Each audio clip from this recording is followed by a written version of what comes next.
In our century, girls and their mothers love horses. They're not transportation, they're close friends.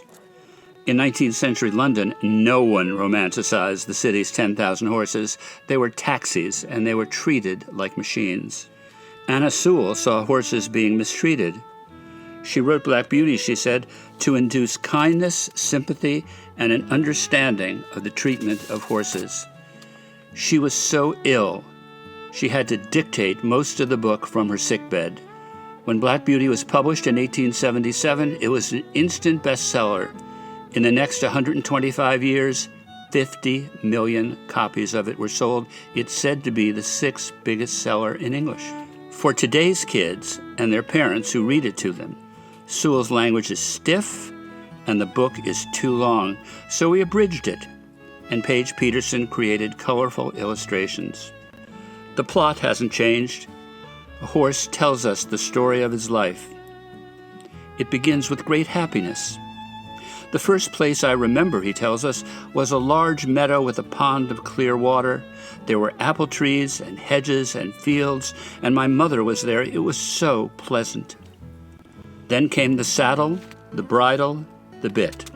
Black Beauty has acute animal intelligence. When a tree falls across the road just ahead of the carriage, he knows they must turn around and go back. In the stable of a hotel, a man leaves his pipe in the hayloft. It starts a fire. Some horses die, but Black Beauty is rescued. The squire's wife is seriously ill. Black Beauty races to fetch the doctor and saves a life, but the squire's wife must recover in a warm climate for 2 years. The squire closes his house and sells his horses. The groom at Black Beauty's next home is a drunk who ignores the horse's loose shoe. Black Beauty stumbles. His knees are ruined. He must be sold. But Black Beauty is lucky. At a horse fair, he's sold to a kind man who will use him as a cab horse. His owner becomes ill. He must never drive again. Black Beauty is sold to a cruel man who works his horses until they drop, and Black Beauty does collapse. One more horse fair. Black Beauty expects to be sold to another cruel driver, but a boy believes he can be nursed back to health. He convinces his grandfather to buy Black Beauty for £5. In his final home, Black Beauty knows he'll never be sold. He has nothing to fear. His troubles are over.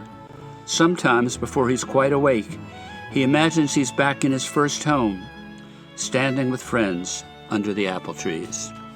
For more information, go to the website blackbeautyabridged.com.